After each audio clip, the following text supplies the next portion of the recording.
I'm doing a new book at the moment called Epiphany, which is based on a series of interviews with people about how they discovered their talent. I'm fascinated by how people got to be there. It's really prompted by a conversation I had with a wonderful woman who most people have never heard of. She's called Gillian Lynn. Have you heard of her? Some have. She's a choreographer, and everybody knows her work. She did Cats and Phantom of the Opera. She's wonderful. I used to be on the board of the Royal Ballet in England, as you can see. And anyway, Gillian and I had lunch one day. I said, how'd you get to be a dancer? And she said it was interesting. When she was at school, she was really hopeless.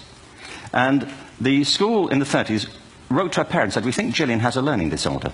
She couldn't concentrate, she was fidgeting. I think now they'd say she had ADHD. Wouldn't you? But this was the 1930s, and ADHD hadn't been invented, at this point, so it wasn't an available condition. People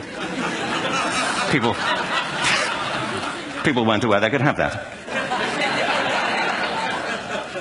Anyway, she went to see this specialist.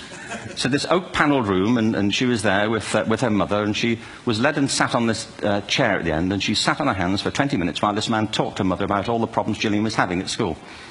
And at the end of it, because she was disturbing people, her homework was always late and so on, little kid of 8, in the end, the doctor went and sat next to Gillian and said, Gillian, I've listened to all these things that your mother's told me. I need to speak to her privately. So he said, wait here, we'll be back, we won't be very long, and they went and left her. But as they went out the room, he turned on the radio that was sitting on his desk. And when they got out the room, he said to her mother, just stand and watch her.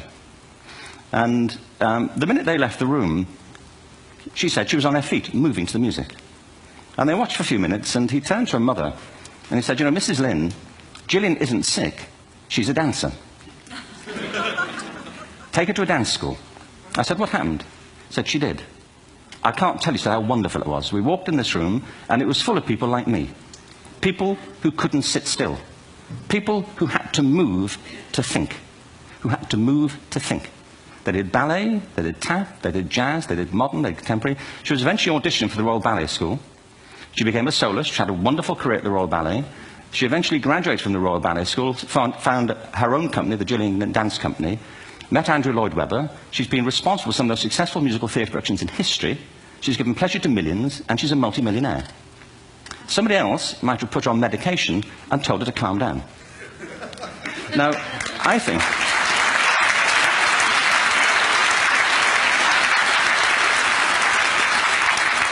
What I think it comes to is this. Al Gore spoke the other night about ecology and the revolution that was triggered by Rachel Carson.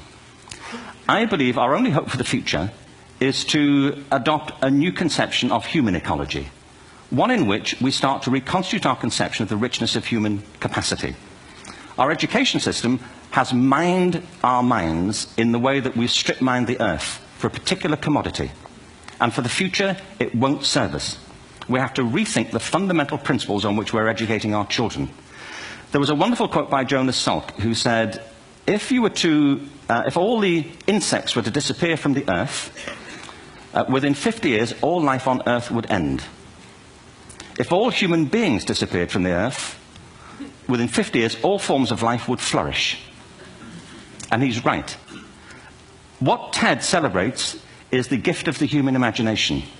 We have to be careful now that we use this gift wisely, and the only way we'll do it is by seeing our creative capacities for the richness they are, and seeing our children for the hope that they are.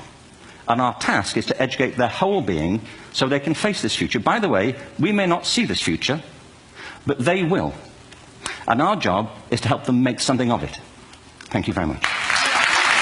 Bravo. Here, here.